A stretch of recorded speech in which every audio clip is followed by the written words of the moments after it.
Bonjour à tous et bienvenue sur ce podcast théologique sur Meditatio Theologica.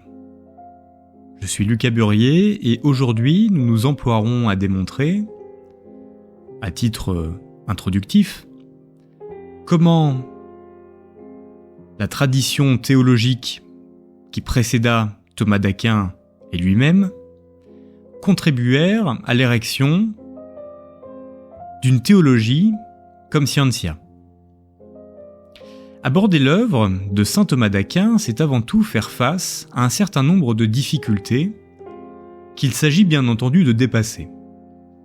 C'est ce que nous emploierons ici à décrire et à surpasser, les saillances d'une œuvre aux abords complexes et hétérogènes qu'il conviendra de convertir, par alchimie intellectuelle si j'ose dire, en richesse et génie remarquable. Citons quelques traits que nous aborderons en détail par la suite.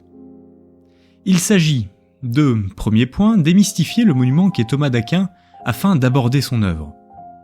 L'étudiant aventureux en quête de savoir, le croyant désireux d'approfondissement spirituel ou le simple néophyte ne peuvent que ressentir le frisson de l'ampleur face au docteur angélique, une autorité théologique essentielle à la tradition avec un grand T. Il faut apprendre à déconsidérer l'homme, sans sa connotation péjorative bien entendu, afin de saisir pleinement l'œuvre telle qu'elle, avec raison. Deuxième point, il faut comprendre la grande diversité de ses sources, qui sont d'une part philosophiques, notamment aristotéliciennes, donc païennes, voire parfois musulmanes avec Averroès, et d'une autre part théologiques, avec les pères, saint Augustin, Lombard, etc. Et c'est l'intégration d'un donné culturel à un donné révélé qui constituera le génie de notre auteur. Sur le plan épistémologique, foi et raison ne s'excluent pas, mais se répondent l'une à l'autre. Philosophia, ansia theologiae. La philosophie est servante de la théologie. Tout comme sur le plan anthropologique, nature et grâce ne s'excluent pas, mais s'entrepénètrent. Gratia non tollit naturam sed perficit. La grâce ne détruit pas la nature, mais le parachève. Troisième point, ne pas omettre les différentes réceptions de Thomas d'Aquin qui dépendent du contexte socio-spatio-culturel. Il ne faut pas faire preuve d'anachronisme lorsque l'on aborde son œuvre et bel et bien considérer la controverse intellectuelle de son contemporain. Quatrième point, la complexité de la litera in intelligibilis. Aussi bien scriptural, car il écrivait particulièrement mal, que linguistique, il écrivait en latin langue de l'intellect et de Dieu, comme la complexité théologique de son discours pour le lecteur du XXIe siècle. Encore une fois, il ne faut pas oublier que Thomas d'Aquin fut un auteur du XIIIe. Le mirer depuis notre regard postmoderne serait une faute terrible si l'on veut véritablement saisir la substantifique moelle de son projet. D'abord, donc, nous étudierons la manière dont la théologie a pu glisser d'une épistémé de la littéra à une épistémé du sens de la littéra en sa démonstration, c'est-à-dire une scientia, à travers les temps forts du XIIe et du XIIIe siècle. Nous lirons ensuite un texte essentiel pour notre étude de Thomas d'Aquin afin d'étayer le propos et de donner à manger de la manne originelle, la première question de sa très fameuse somme théologique. Cette pluriétude trouve une vocation particulière, permettre à celui qui s'en nourrit de s'instruire des principes fondateurs de la théologie du Doctor Angelicus, afin de se l'approprier de la meilleure des manières qui soit. Nous soulignerons l'importance, dans cette étude, du travail de M. Sébastien Milazzo, maître de conférences en théologie systématique à l'Université de Strasbourg. Le reste de la bibliographie demeurera en description. À présent, plongeons dans l'esprit de cet homme qui forge, encore aujourd'hui, la pensée chrétienne.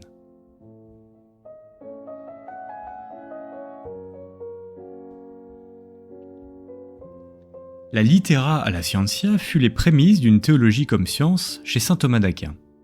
La problématique de cette partie est triple. D'abord, épistémologique, ayant attrait à la théorie de la connaissance. Quelles conditions de possibilité d'existence d'une théologie comme scientia alliant la raison naturelle et la révélation? Ensuite, noétique, ayant attrait à la théorie de l'intellect, comment l'intellect humain peut parvenir à la connaissance de Dieu? Enfin, ayant attrait à l'évolution institutionnelle, comment la théologie thomiste progresse peu à peu vers une science. Au XIIe siècle, il n'existait pas de théologie spéculative comme il émergea au XIIIe siècle. On observait plutôt une sacra pagina plutôt que théologia, qui fut essentiellement une affaire de lettres, d'où l'impossibilité de ce siècle d'effectuer une percée métaphysique. Au XIIe, il y a une vraie subordination de toutes les sciences, donc de la sacra pagina, au trivium, la grammaire, la dialectique et la rhétorique. Or, il n'y eut pas encore le cadre aristotélicien permis par les redécouvertes du monde musulman qui put restructurer la pensée théologique. Alors la Bible fait office de seule sagesse. Le monde intellectuel insistait par ailleurs particulièrement sur la lectio divina de la scriptura sacra.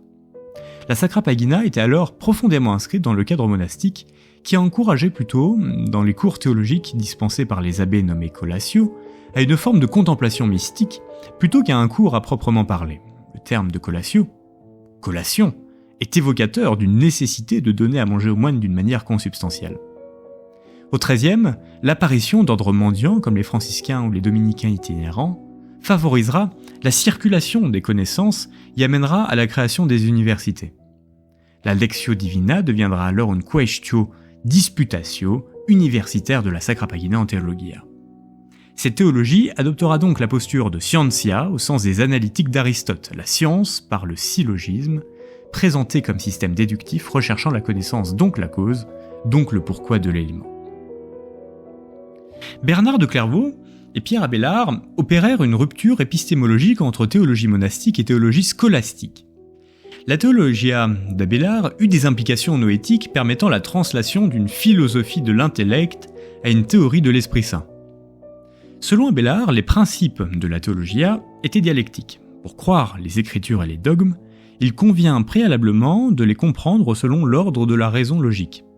On ne peut croire ce qui n'a pas été compris. Il effectue ainsi un renversement du credo ut intelligam de saint Anselme. Je crois afin de comprendre. Il place ainsi une donnée anthropologique essentielle, l'intelligence de l'homme, sa logique, le logos, au commencement était le verbe, nous narre la scriptura sacra. Alors le Christ étant logos, la doctrina ne peut être que logicienne. Si la théologia devient logique, elle doit analyser ses propositions afin d'être comprise par intellectus, ainsi que de les évaluer au rôle de l'exestimatio, érigeant dorénavant la théologia par cette bipartie comme scientia. Il y eut, entre Bernard de Clairvaux et Pierre Abélard, les prémices d'une controverse entre théologie affective et une théologie intellectuelle. Le lieu de l'intellectualisation de la doctrina abélardienne, qui glorifia également les philosophes païens et en fait la summa, la somme de la foi chrétienne avec systématisation, mieux que les prophètes érigeant alors la philosophie comme prémisse à la foi chrétienne, fut au regard de Clairvaux insensé. Soutenir qu'une telle théologia était susceptible d'expliquer rationnellement le dogme et ses mystères, dont la Trinité, n'était que pur orgueil personnel désobéissant aux lois de la caritas, charité. Substituer l'intellect à la caritas est alors une démonstration d'orgueil pur. Cette dualité entre affectivité et intellectualisation fut à l'origine d'une autre controverse du XIIIe, entre dominicains et franciscains. Faut-il mieux connaître Dieu que l'aimer ? On assiste alors, à travers ces deux débats théologiques, une rupture épistémologique. À la philosophia d'autorité allait succéder la philosophia critique. La théologie victorine, par la suite, effectua un glissement sémantique. En effet, la trilogie victorine, Lectio Meditatio Contemplatio, permit une contemplation de Dieu et une contemplation de la nature. L'idée de nature en théologie prit alors une place grandissante. Au début du XIIe, est fondée à Paris, au pied de la colline Sainte-Geneviève, une abbaye qui jouera un grand rôle dans la Renaissance du XIIe siècle, l'abbaye de Saint-Victor. Dans ce lieu s'épanouira et rayonnera tout au long du siècle un enseignement philosophique, théologique et spirituel de première grandeur. Dans le cadre monastique, la lectio était toujours tendue vers la contemplatio au moyen de la méditation. Mais la contemplatio allait devenir polysémique par l'étendue victorine de la méditation. Celle-ci n'est pas réduite à la révélation, mais elle est également étendue à la nature et à la raison. Je cite, « La méditation est une fréquente mise en œuvre de la pensée, cogitatio, recherchant le mode, la cause et la raison de chaque chose. Le mode, ce qu'elle est, la cause, pourquoi elle est, la raison, comment elle est. » Or, la trilogie victorine, Lectio Meditatio Contemplatio, dans sa forme scolaire, a contribué à poser les jalons d'une structuration du savoir et des facultés de connaissance avec leur hiérarchie graduée, tant pour les modes de savoir, Lectio Meditatio Contemplatio, que pour les facultés de l'âme, imagination, raison, intelligence. Toute la pédagogie victorine se fonde en réalité sur une dialectique descendante et ascendante des savoirs, de leurs méthodes et des facultés psychologiques, leur conservant ainsi une unité synthétique. On retrouve ici pratiquement le principe de l'un néoplatonicien chez Plotin. Thomas d'Aquin s'inspira profondément de ce principe victorin en le structurant par la dialectique inductive-déductive d'Aristote. Il s'agira là d'une véritable structuration des savoirs à partir d'un ordre analytique et d'un ordre synthétique, lesquels ne se contredisent pas mais se complètent. Autrement dit, l'âme est un tout avec des facultés distinctes, mais la distinction des facultés ne compromet pas l'unité ontologique de l'âme. La polysémie du terme contemplatio chez les victorins ne le limite plus à un sens mystique, une contemplatio de la nature est possible. Dieu n'est plus le seul objet de la contemplation, comme ce fut le cas avec Bernard de Clairvaux et de sa Dilectio Dei. La nature, devenant objet de la contemplatio, c'est une porte d'entrée aux sciences profanes, dites naturelles, qui s'ouvrent. Plus encore, on sera étonné des termes qu'emploient les victorins pour définir la contemplatio en la qualifiant de joie admirative. De la contemplation de la nature résulte une joie, non pas sans rappeler la vie théorétique, qui ne vise que la théorie, des anciens dans la contemplation des idées dans un seul but, la fruitio réalisation augustinienne, qui vient sceller toute conversio lors de la vision béatifique.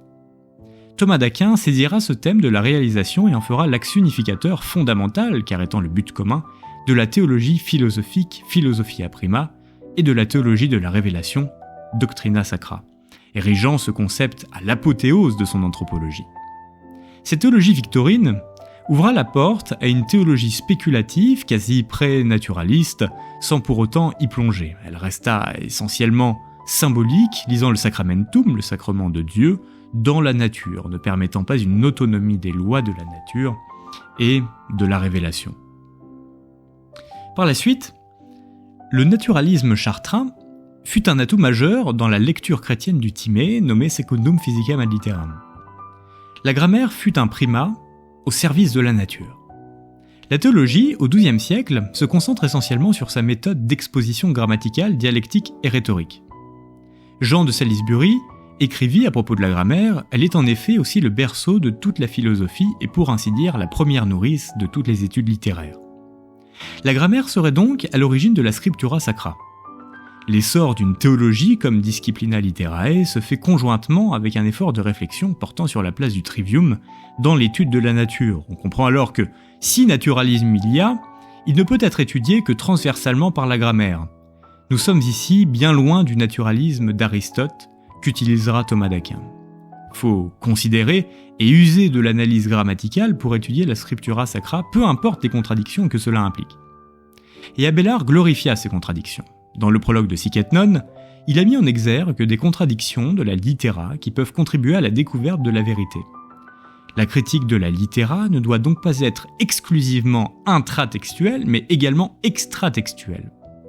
On peut voir en cette méthode consistant à souligner les contradictions de la littéra, la Concordia Discordentium, l'embryon de cette autre méthode qui allait dominer au XIIIe siècle que Thomas d'Aquin utilisera, la Quaestio Disputatio. Mais finalement, le naturalisme du Timée et la genèse de la création furent-ils partie constituante d'une cosmogonie grammaticale ? On pourrait penser qu'une telle méthode littéraire fermerait la porte à toute métaphysique future. Et en réalité, cela est vrai, en partie seulement. On retrouve en effet des tentatives pour concilier la littéra, la physis, notamment dans l'école de Chartres avec Thierry de Chartres, qui propose d'exposer la littéra selon les données de la physique, notamment le Timée de Platon, commenté par Chalcidius, Secundum Physicam ad Litteram. Soutenir donc qu'il n'y avait pas de naturalisme, ou plus exactement aucune tentative de concilier la scriptura sacra à la physis au XIIe siècle, serait incongru. Mais cette physis était essentiellement platonicienne, et la relecture de la création dans la Genèse était plus littéraire, procédant par étymologie et allégorie que strictement spéculative. La littéra et sa méthode d'exposition grammaticale restaient la référence auquel tout système cosmologique devait se plier. Il en résulte une structure épistémologique de la théologie réduite au trivium, ne pouvant accomplir aucune percée spéculative autonome, car inéluctablement attachée à la littéra et à son mode d'exposition grammaticale. Toute la lectio de la Pagina Sacra devait converger vers le donné révélé et ne pas s'en séparer. Là où la théologie symbolique des Victorins cherchait à lire le sacramentum de Dieu dans la nature, le naturalisme chartrain, lui, cherchait à donner à un texte profane un sens chrétien. Là aussi, le maître de Thomas d'Aquin, Albert le Grand, sera marqué par le naturalisme chartrain. On ne peut développer une théologie de la création sans avoir préalablement étudié les lois de la nature. Cependant, là où les chartrains tenaient à plaquer une interprétation chrétienne sur le naturalisme platonicien, Albert le Grand procédera par distinction pour rendre à la théologie de la création et à la physique leur autonomie. Théologie de la création et physique doivent être autonomes avec leurs principes, leurs méthodes et leurs finalités respectives. Et c'est là la grande originalité d'Albert. Pour une meilleure articulation entre théologie de la création et physique, il faut préalablement procéder à des distinctions de principes et de méthodes. Mais tout ceci demeurait profondément cloîtré dans la grammaire. L'acheminement de la grammaire et de la logique vers l'ontologie se fit en définitive progressivement, et tout porte à croire que la grammaire, la logique et l'être sont les prémices du réalisme thomiste entre le non-nomen et la chose res. La grammaire n'allait pas être la seule et l'unique méthode exégétique de la Pagina Sacra. Avec la méthode dialectique, appartenant également au trivium, c'est la possibilité d'une exégèse herméneutique de la Pagina Sacra qui commence à se structurer. Autrement dit, la lectio de la Pagina Sacra ne se limiterait plus au nomen et par conséquent à la littera, mais s'étendrait à leur sens. À la lectio litterae devait s'adjoindre le sensus litterae de la Pagina Sacra. Deux courants allaient s'opposer quant à ce sensus. L'un est nominaliste, opposé par Abélard, il fut développé par l'école de Chartres. L'autre est mystique, amorcé par saint Bernard de Clairvaux, il fut repris par les Victorins, Hugues de Saint-Victor en particulier. On connaît la thèse d'Abélard en proie avec ce difficile problème que l'on appellera querelle des universaux, distinguant les mots de leur signification. Les universaux n'adviennent que dans les mots, certes, non dans les mots eux-mêmes, mais dans leur signification. Ainsi faut-il distinguer la vox, qui constitue la matérialité d'un son, du sermo, qui est la signification du mot auquel on peut accorder une universalité. Le problème logique des universaux, tel que le voyait Abélard, influença d'une manière décisive le naturalisme chartrain, auquel Albert le Grand, nous semble-t-il, doit beaucoup. Outre l'influence d'Abélard sur la logique et le naturalisme de l'école de Chartres, nous devons également prendre conscience d'une part de l'influence d'un platonisme via Boès et Sénèque, et d'autre part des enjeux épistémologiques qui résultaient de la querelle des universaux entre logique et naturalisme. Ce principe posé, de véritables passerelles allaient être jetées entre la grammaire et la logique d'une part, et entre la logique et l'ontologie d'autre part, notamment dans la définition du nom substantif, comme l'explique le père Dominique Chenu. La jonction de la grammaire et de la logique s'amorce ainsi. Ces mots dictio, qui sont des sons animés, portant signification, vox significativa, se divisent en plusieurs catégories ou parties du discours, partes orationis. Autrement dit, la ratio significativa, par quoi se définit la dictio en général, se spécifie selon divers modi significandi. Ainsi Boès, priscienne, dite, proprietates, significationum, qui constituent autant d'espèces. Nom, pronom, verbe, adverbe, etc. En outre, logiciens et grammairiens étaient conscients de l'autonomie de leurs disciplines respectives, ils distinguèrent ceci dans le nom. Ensuite, Gilbert de la Porée initia une nomination de Dieu et permit une percée ontologique de la grammaire et de la logique. Accrochez-vous, ça va être un tout petit peu plus technique. La nomination de Dieu est-elle possible, et si oui, quelles en seraient les modalités ? L'enjeu est de taille. Elle revêt soit une orientation anthropomorphique et donnera lieu à une véritable théologie du symbole, soit une orientation grammatico-logico-ontologique et donnera lieu à une théologie des Regulae qui se situe dans la lignée des Chartrains et de Jean de Salisbury, notamment avec Alain de Lille, dont les écrits étaient reconnus au XIIIe siècle. C'est sur cette toile de fond qu'eut lieu la controverse Deus Deitas, dont Gilbert de la Porrée reste la figure emblématique, qui influencera durablement toute l'école dominicaine du XIIIe siècle. Cette polémique sera capitale pour la systématisation de la théologie par Thomas d'Aquin. Tout objet est composé de forme et de matière, de quo est et de quod est. La forme qui est en lui essentiellement indépendamment de la matière et son image dépendante de la matière. C'est le rang ontologique des créatures. Mais en est-il de même lorsqu'il s'agit de Dieu ? C'est là que se pose un problème majeur. Comment nommer une entité absolument simple, c'est-à-dire sans composition ontologique de quod est, quo est, sans composition idémorphique, où son essence équivaut à son existence ? Autrement dit, les modi significandi, mode de la grammaire et modi intelligandi, l'unité d'expression du langage que l'on applique aux créatures, ne peuvent pas être appliqués à Dieu. De là, l'impossibilité d'interjection du sujet du prédicat dans la proposition Deus est Deitas. Si la proposition Deus est Deitas est valide, l'inversion Deitas est Deus reste, quant à elle, impossible. Dieu ne peut être prédiqué, il ne peut être que sujet. La dénomination de Dieu ne saurait donc recouvrir sa réalité ontologique absolument simple. On pourrait seulement dire que de Dieu, nous ne savons rien puisqu'il est innommable. Lui attribuer nos modi significandi serait faire preuve d'anthropomorphisme, dénommer Deus selon notre modus significandi serait donc impropre. On ne peut nommer selon notre modus significandi que la Deitas. L'innovation de Gilbert de la Porrée a été aussi de comprendre une théorie de la dénominatio au sein d'une théorie de la causalité dans le sillage de Boès.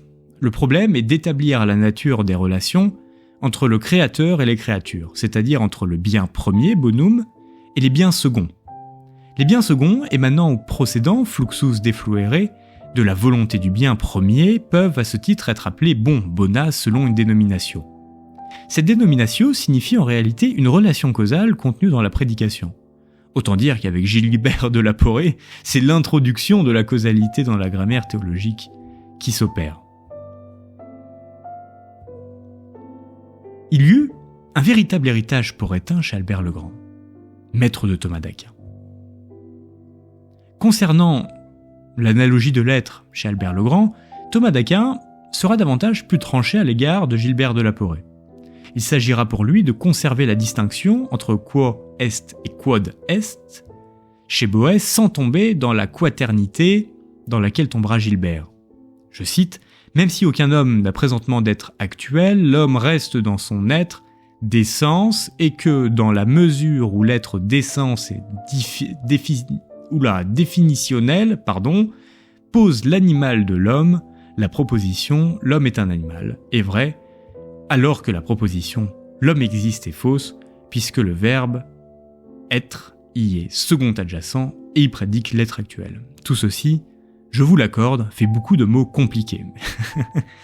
Les principes de la théologie négative, chez Albert le Grand, eurent un impact particulier sur l'être. À partir de cette analogie de l'être découlant de la grammaire porrétaine, Albert fonde les principes de sa théologie négative et dont Thomas héritera. C'est à Thomas d'Aquin, de sa propre main, que nous devons la réportatio du commentaire des noms divins du Pseudodénis par Albert. De Dieu, nous ne pouvons dire que ce qu'il n'est pas, car le modus significandi que nous utilisons est insuffisant pour traiter de la réalité ontologique de Dieu. À partir d'un tel principe posé, on peut se demander comment une théologie serait possible. Albert recourra à sa théorie de l'intellect de la Lumen Gloriae. Unis à Dieu par mode de conjonction et de participation, une communicabilité de nature s'instaure entre l'intellect et Dieu, le fluxus, et sépare un tel mode que l'intellect peut avoir une connaissance de Dieu. L'intellect reçoit alors une connaissance de Dieu en lui-même. Une autre question se pose alors. L'intellect est-il capable par lui-même d'atteindre, atigerai, Dieu ? La nature de l'intellect n'étant pas disposée par elle-même à atteindre Dieu, c'est Dieu lui-même faisant descendre une lumière de gloire fluente, Lumen Gloriae, en l'intellect qui confortera l'intellect pour qu'il dépasse sa nature afin d'accéder à cette théophanie qu'est la visio Dei in patria. Deux modes de connaissance. L'un, nous l'avons vu, est immédiat, il est in patria, l'autre est média, il est in via. Dans ce dernier cas, l'intellect doit se contenter d'atteindre Dieu à partir des créatures, lesquelles sont des similitudes de Dieu. La nomination parfaite de Dieu ne sera donc possible que lors de la vision béatifique, car voir, c'est connaître. Une pièce maîtresse de la scientifisation fut Alain de Lille, ou l'axiomatisation de la théologie. La théologie, construite sur un modèle mathématique, les Regulae de Sacra Theologia, en fut un trait saillant. Autant dire que la théologie continuerait à se structurer à travers le trivium. La théologie apparaît non plus comme une simple lectio de la Sacra Scriptura, mais comme une véritable analyse grammaticale du discours sur Dieu. La théologie ne se porte pas tant sur Dieu que sur les représentations et les catégories grammaticales que se font les hommes de Dieu. L'une des figures les plus emblématiques d'une théologie comme grammaire est Alain de Lille. Dans ses Regulae de Sacra Theologia, Alain de Lille part du constat suivant. Toute science s'appuie sur des fondements qui lui sont propres.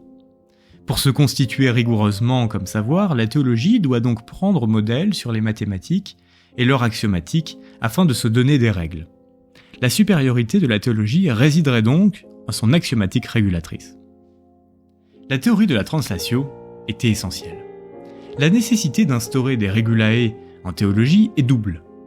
Les Regulae ne doivent pas s'appuyer sur l'habitude inhérente au cours ordinaire des choses, ce serait là faire fausse route, mais doivent être le produit de toute une application de l'appareillage grammatical à la matière théologique formulée à travers ces maximes. Entendons par là que les règles grammaticales ordinaires ne peuvent être appliquées telles quelles à la théologie. L'application des règles grammaticales au champ théologique nécessite un transfert, une translatio. On ne peut appliquer purement et simplement des catégories humaines dont use la grammaire aux réalités divines dont traite la théologie. Une règle de principe, telle que la translatio, aura pour conséquence un véritable apophatisme ontothéologique dans la pensée d'Alain de Lille. L'absolu ne peut être saisi que par voie de négation. Enfin, sur le plan littéraire, la formulation de ces maximes théologiques, les Regulae de Sacra Theologia, portait également le titre de Maximae Theologiae, érigé en axiome, posant un tournant décisif dans l'appréhension de la Sacra Doctrina. On quitte la sphère littérale de la Sacra Scriptura pour une sphère axiomatique de la Sacra Theologia. Au primat de la littera se substitue la regula, autant dire que la théologie quitte la lettre pour l'esprit.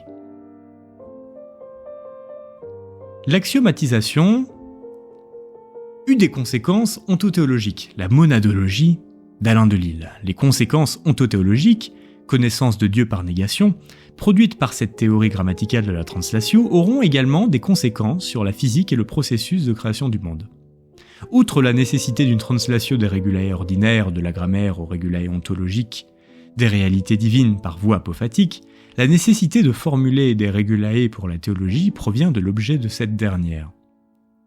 La théologie porte, plus que toutes les autres sciences, sur ce qui est immuable. Les frontières entre théologie et métaphysique sont ici minimes.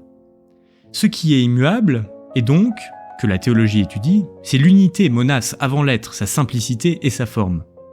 Alain de Lille ira plus loin en soutenant que Dieu est l'unité pure sans être, contredisant ainsi les deux premiers axiomes du De Hebdomadibus de Boès, l'être et sa participation, de ce qui est l'être et c'est il n'y a nul être. Autant dire qu'Alain de Lille a fait glisser l'ontologie boétienne vers une monadologie fondée, comme chez Gilbert de la Porée, sur une théorie de la causalité de tonalité néoplatonicienne et apophatique au moyen de la translatio, allant parfois aux limites d'une certaine forme de panthéisme. La méthode des Regulae, ainsi que la monadologie d'Alain de Lille, n'allait pas être sans conséquence pour Albert le Grand. On y trouvera, en effet, une volonté d'obéir à des règles axiomatiques. Il s'agit pour Albert le Grand de constamment partir de l'évidence. Il semble qu'Albert utilisera ce thème néoplatonicien de l'un dans une controverse bien particulière, celle de l'avéroïsme, système de pensée soutenant que l'intellect post-mortem est assimilé par cette sphère intelligible qu'est l'intellect agent séparé.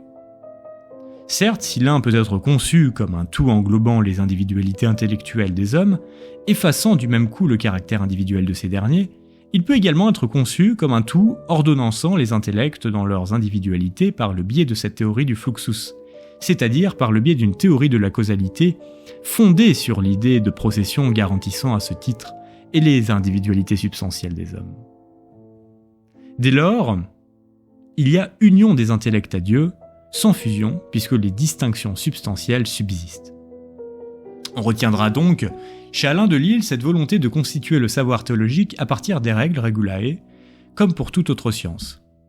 L'axiomatisation de la théologie, au moyen de la grammaire sur un modèle mathématique, marque un tournant décisif quant au statut épistémologique de la théologie, laquelle sera désormais conçue comme scientia theologica, et non plus seulement comme sacra pagina. La théologie commence à quitter la littéra et son genre littéraire glosal pour se structurer en tant que pensée.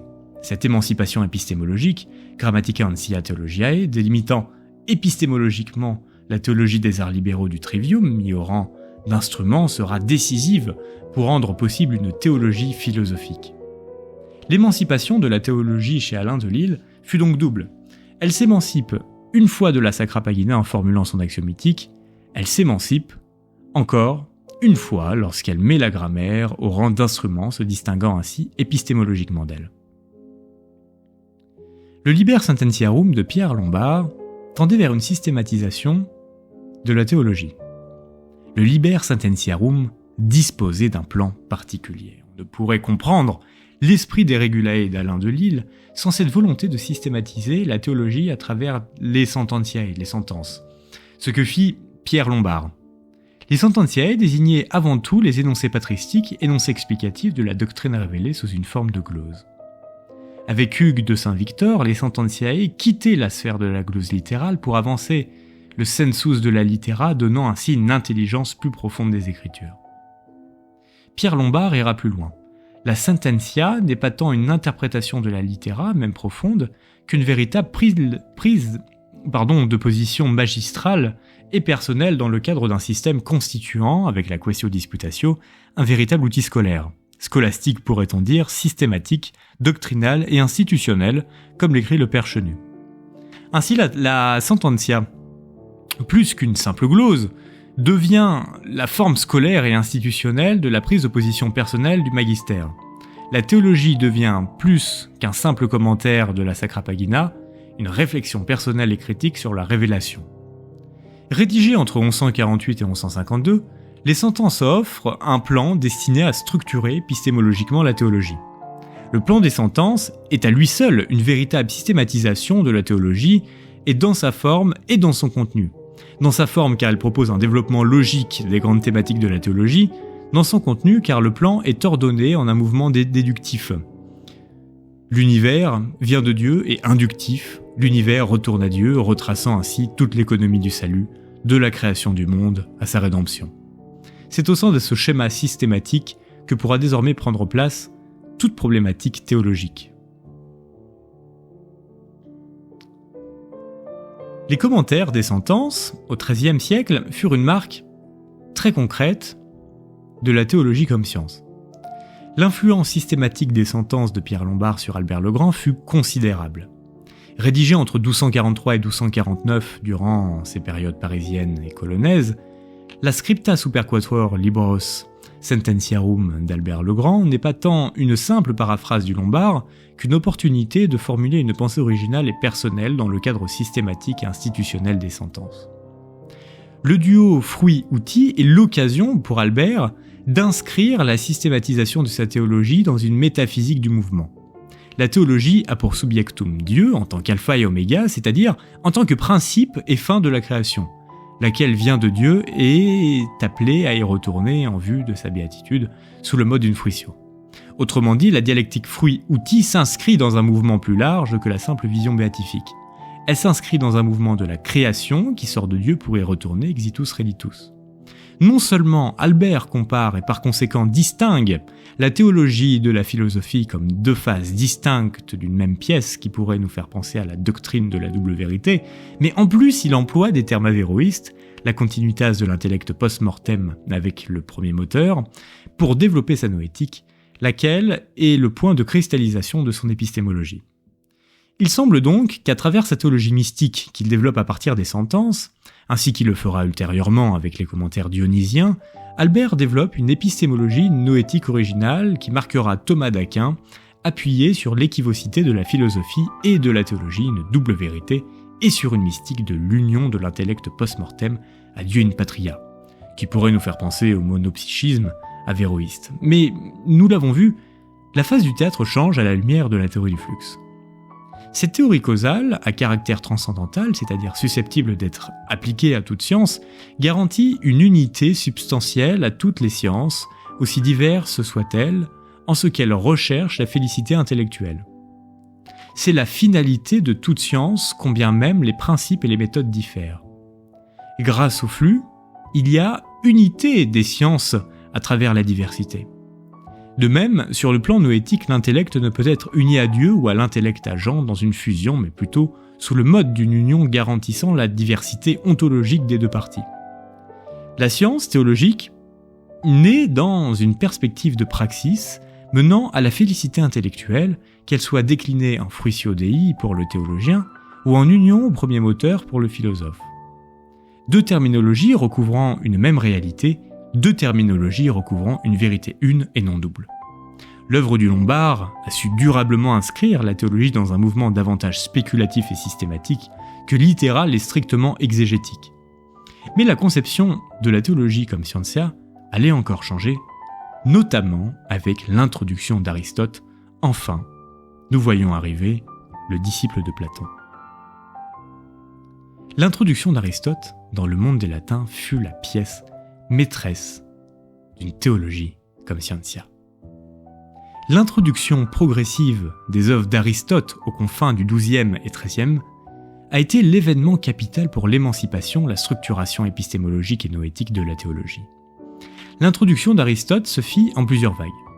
Jusque dans les années 1150-1160, le corpus aristotélicien se limitait à certaines œuvres de l'organon, les catégories, Tentar-Praeciatione, les premiers analytiques, les topiques, les réfutations sophistiques, ainsi que l'Isagoge de Porphyre, connue comme translation Vetus.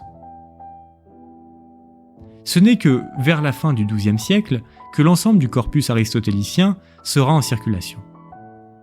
Au monde platonicien des idées allait succéder le monde illémorphique d'Aristote, où la nature, loin d'être un reliquat d'un monde idéitique, serait désormais la condition de possibilité de la connaissance des formes. Nul ne saurait désormais ranger la nature dans une sous-catégorie dont la portée ontologique ne saurait être qu'un simulacre de la vérité.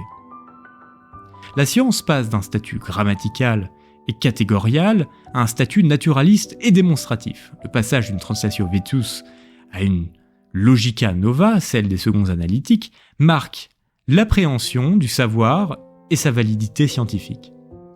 La logica antiqua était celle des catégories. Aussi, toute problématique était traitée d'une manière catégoriale. La science était alors l'art de classifier les choses dans les catégories.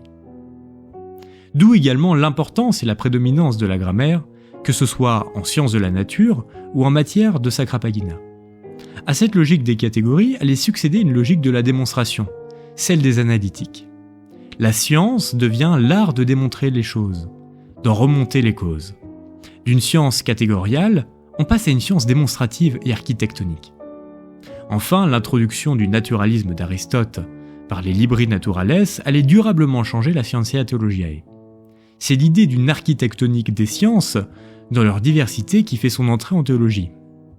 Quel est le statut de la théologie quant aux autres sciences ? C'est également l'introduction de l'idée de nature, dont la théologie ne pourra désormais pas faire l'économie. La question de l'articulation entre les sciences naturelles et la théologie sur le plan épistémologique va de pair avec la question de l'articulation de la nature et de la grâce sur le plan noétique. Autant auparavant, avec la logica antiqua, c'était les disciplines du trivium qui introduisaient à la théologie, autant désormais, ce sera, en plus de la logique, l'étude de la nature qui introduirait à la théologie. Ces événements historiographiques, le passage d'une logica antiqua à une logica nova et l'introduction dans le corpus aristotélicien d'œuvres néoplatoniciennes, marquèrent d'une manière décisive la notion de scientia. D'abord considérée comme sagesse avec le platonisme du XIIe siècle, puis comme l'art de la classification des êtres avec la logica antiqua, la scientia, allait devenir recherche des causes des êtres par le moyen de la démonstration syllogistique avec la logica nova. Reste à savoir comment la théologie tira profit d'une telle révolution dans sa structuration épistémologique. Ce sera précisément l'objet de la première question de la somme théologique de Thomas d'Aquin, que je vous lis. Question 1. Article 2. La doctrine sacrée est-elle une science ? Objection.